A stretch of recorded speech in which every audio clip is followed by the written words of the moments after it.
regret what I said. Because why are you automatically like, it felt to me like you're automatically scheming on him, trying to get him. I feel like I see through bullshit.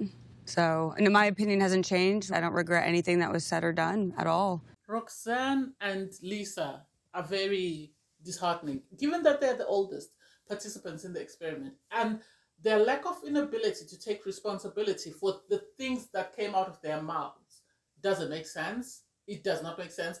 And the fact that they choose to stand their ground on things that they know are completely wrong also doesn't make sense. But anyway, that's just my opinion. Hey there. Thanks for stopping by. Welcome to my channel. It's your girl Valerie. If you're new here, don't forget to subscribe. We're still trying to get to 1,000. Click the like button, leave a comment, and definitely turn on the notification bell for when I upload new videos. In this episode, I'll be reviewing The Ultimatum, Season 2, Episode 10, The Reunion. It's the second-hand embarrassment for me. Second-hand embarrassment. Oh my God. And the lack of inability to sort of take responsibility for one's actions. That is shocking. I liked Lisa at the start until she started going off. And for her to then come out and be told about her comments towards Rai, which I felt, whatever your opinion is about somebody, it was unwarranted. The way she put it across, the way she called her Hooters BITCH. And so for her to then be called out on it and not take responsibility and say, okay, I am wrong. I worked there as well and I'm wrong. I was in my feelings and this is how I felt. I want to apologize. She never once apologized. She never once apologized. She never acknowledged that what she said was wrong. And for her to say, yes, I worked at Hooters. And I think the fact that Rai mentioned that, you know, Lisa is 7 years older than her was more infuriating for Lisa, because I think Lisa sees herself in Rai, and because she sees herself in Rai, she's hypercritical of Rai. That's the impression that I get. Because for her to say, I felt like you didn't like the person you came with and you were trying to go after Brian, doesn't make sense. You can't accuse someone of, you know, doing you wrong because of your feelings without any sort of facts to back it up. You can't do that. Yes, I know the way she was behaving, Ray, was a bit suspect. But if you are insecure in your relationship, you can't blame everybody else for your insecurities. She knows maybe that Brian is always looking out for the next best thing. And so if she is not enough for Brian, that's her and Brian's problem. It's up to Brian to decide, does he want to stay with Lisa, and up to Lisa to decide whether she wants to continue to put up with Brian's behavior. It has nothing to do with Ryan. They're projecting their insecurities. And for Brian to sort of acknowledge that, yeah, she was a bit emotional, this, and that, if she didn't apologize, should have apologized on their behalf. But because he doesn't want to get in trouble with Lisa, this is why he didn't apologize, because he knows Lisa was wrong. And for Roxanne to give an out and say, oh, she was hormonal. At the time she was hormonal, she's not now. She needs to apologize. She needs to take responsibility and say, this is how I felt, and I'm sorry if I upset you by calling you a Hooters bitch. That was never my intention to cause you any distress or any harm. I take responsibility for my actions, and I sincerely apologize from the bottom of my heart. I might not have agreed with how you went about things, but I want to apologize for the way I spoke to you. That would have been the best thing for her to do, instead of her to sit there and continue to sort of back that up with false pretense. Doesn't make sense. And to find out that they now have a baby, congratulations. But the fact that Brian still hasn't married her, hasn't proposed, he's still managed to get his way. Except this time, she's got a baby. Because he said, we're moving at our own pace. That's what they were doing before they came to the experiment. And this is what they are doing now that they're out of the experiment. Him telling her that you're the one for me should have been reinforced with a ring, that you're the one for me. I want to put a ring on it. But he hasn't put a ring on it, so it is what it is. Nick and Vanessa gave them some baby gifts. I remember they gave Kobe and his wife now a sippy cup. So they gave them a sippy cup and they gave them a pacifier, which was cute. I really like that. Next up is Roxanne and Antonio. So obviously they got engaged on the ultimatum day, but Roxanne is not wearing her rings. And when she's asked why she's not wearing her rings, she says because she doesn't feel the need to. And then she got into this, well, why should I wear a ring if he's not wearing a ring? I feel like, well, that's just me. I feel like Roxanne said yes on proposal day just because she did not want to lose Antonio. I don't think she said yes with the intention of marrying Antonio, But I think she said yes because she likes the idea of Antonio being by her side. She likes the idea of pushing his buttons. She likes the idea that she's got a whipping boy. She likes the idea of feeling important in a relationship whereby she's the breadwinner, she's the one who's in charge of making decisions and everything else. Because Antonio said that he's now got a car wash, he wants this franchisee and whatever other business he's starting. She likes the idea that she gets to brag about that. But I don't think she sees herself getting married to Antonio. I don't think that Antonio is the man for her. She might like him, she might love him, but if she really was as serious as she makes out about Antonio, she'd put on his ring. She's actually got the ring sitting next to her in a box, and it's like, why do you have them in a box? Why didn't you leave them at home? So does this mean I would rather have felt better if she had put them on a necklace and sort of had them around her neck and said, I feel uncomfortable with them around my on my finger, but I'm happy to have them sort of on my necklace, just there to show that I am engaged. I do like I do love my partner, and I have made this commitment to him. When Alex sort of said, well, I feel better knowing that, Kat is wearing my rings as a symbol of her love and commitment to me, and you could see she became tense because they have this very complex relationship with Alex. But surprisingly, Antonio agreed with Alex, and then he came up with the idea. Oh well, maybe it's because I'm not in a place financially where Roxanne needs me to be, and this is why I don't have the confidence to sort of ask her to put the rings on. And it's like, I don't think you're the man for Roxanne. You like the idea of Roxanne, you might love Roxanne, and you like the idea of marrying her, but I don't think she's it for you. I think the two of you need to break up. And so when they were asked by Vanessa that, Antonio, would you marry Roxanne today? He said yes. Roxanne, Nick is an ordained minister. Would you allow him to marry you today? And then she would for a bit, and then she eventually said no. And everybody's face, you could tell, knew that she's never going to marry this guy. She said yes to him to stay on the show and be relevant on the show, but and to have him in her life so that she could whip him about, but not because she was ready to commit to him. I don't think so. Next up is Alex and Kat.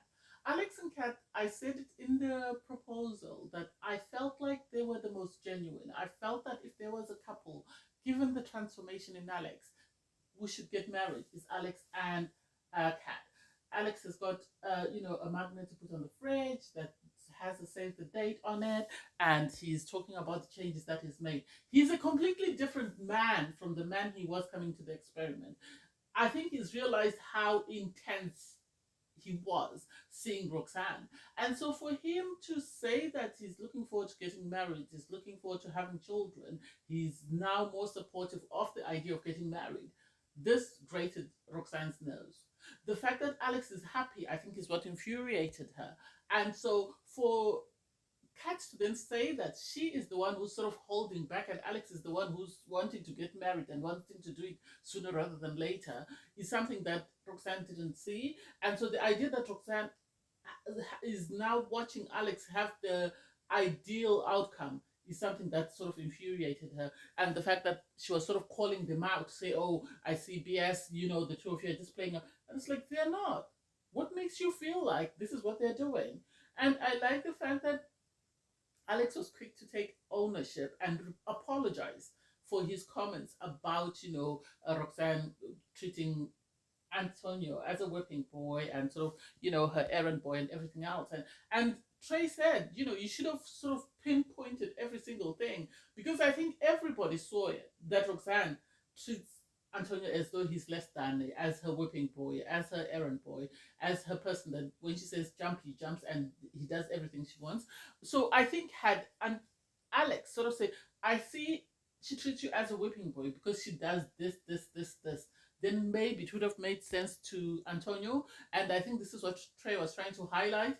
And Roxanne, she apologized for how she spoke about, Alex and Kat's relationship. And then when Kat gave her an apology that I'm sorry for being an agreeable listener, I might not agree with what you're saying, but I think the nodding of the head is the one that gave Roxanne the indication that, oh, and Kat is agreeing with me, so she's going to dump, Alex. I think that would have been a positive outcome for Roxanne. I think Roxanne has so much sort of bitterness towards Alex that she would have preferred that Kat had said no on proposal day. I don't think she likes the idea of Alex being happy with anybody else. So the fact that Kat said yes is what is grating her nerves. This is why she was upset when she didn't get the apology that she wanted, because she expected Kat to apologize a certain way, and when Kat didn't give that apology, that got on her nerves further. And it's like, why? If somebody says they're sorry, take it for what it is. You said you're sorry. You want everybody to treat your sorry as genuine, but theirs is not. Make it make sense. So we have Trey and we have Rye. Obviously, they speak about their journey during the experiment and the fact that Rye brings up the fact that watching it, she realized that Ryan and Trey had a stronger connection than they played out to have. And so that got her in her feelings. She also mentioned the fact that James told her that she shouldn't be with Trey, and yet he told Trey that he shouldn't be with Rye. So that was upsetting for her as well. And James, in his defense, said, "Well, at the time, I felt like the two of you shouldn't be together because I didn't think you were it for each other. That was my feeling after assessing the situation." And so it's cute to see Trey and Ryan have feelings for one another. But what Trey and Ryan have done is they are afraid to step into the unknown. So they would rather stay with the devil they know than the angel they don't know. So as much as they have this great connection and have feelings towards one another, they've decided to stay with the people that they came into the experiment with. That's the impression that I got, because Ryan said, she did at times want to, make a comment on his stories, but she didn't know how Ryan would take it and how James would take it. And when he was asked, Trey was very vague. I don't think he said no. He just said, "Well, I was trying to work on my connection, and I felt that if I had entertained that, then, it would have disrupted everything else." I think Trey and Ryan fell in love, and I loved them as a couple during their time together. I wish they had been brave enough to take the leap of faith, because as much as Ryan says she's in a better place and James seems to be in a better place, they're too broken for these two good souls. And I think Trey and Ryan are an indication of, at times at times in our lives, we meet our soulmates, but because we're not ready for our soulmate, they pass us by. If we're lucky, we meet them again. If we don't, then we hope we meet them in the next life. And I think this is the situation with Ryan and Trey, because their partners can tell that their feelings there. They can tell. They're not blind. And that's why Ryan was quick to say, okay, you can comment on a picture, but you can't have any text messages privately. And it's like, those comments will eventually lead to text messages, and then eventually they'll lead to telephone calls, and then they'll lead to something else, because somebody else shouted, "Oh, why don't you have a group text message where the four of you are in the group?" And it's like, you can tell there's still feelings there. And Rye and James are always going to live with that in the back of their mind, that are Trey and Ryan communicating? Are Trey and Ryan still having feelings for one another? I wish they would have taken a leap of faith, but that's just me. Lastly, it's James and Ryan. They spoke about the fact that James has moved in with Ryan and her parents and her siblings, and is sort of making the adjustment of not being an only child and having to learn to live with other people, which they felt was great, although it still gets on his nerves when things go missing, and it's like, that is life when you're not an only child. They did speak about the fact that Ryan was taken away for a weekend by James, and he proposed again because he felt he wanted to do it right and let it be intimate. And it's like, oh, okay. Personally speaking, from what I saw of James on the show, I do not think he's the guy for Ryan. Ryan is way too sort of reserved and too soft spoken, and is too emotionally mature for James, because of the way James sort of used his trauma to try and sort of whip Ryan into shape with it. And then when he didn't work, he then used it to get her to say yes on decision day. That was my impression of them. So the idea that they're still on board to get married in September, I wish them all the best. But as I've said before, I wish Ryan and Trey had been brave enough to take a leap of faith, because I think they have a better bond together than they do with their current partners. But I think they looked at their history, the fact that Trey was with Rye and they had this stillbirth, and the fact that Ryan has been with James for 7 years. I think that's why they've decided to stay where they are.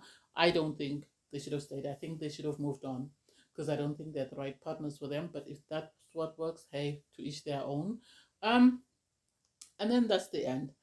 Do I think it was a great season? Yes, I do. Yes, I do. I'm sad that the show actually came to a conclusion. The episode came to a conclusion without Lisa apologizing to Rai. I think that is not a good look. I think that shows a level of immaturity. Given that she's one of the oldest participants in the season, I don't get why she wasn't woman enough to just say, I'm sincerely sorry for what I did. And oh my God, the James After Dark was, oh God, was scary. But anyway, to each their own. Thanks, guys, for watching. Please don't forget to like, share, comment, and subscribe. Bye, everyone.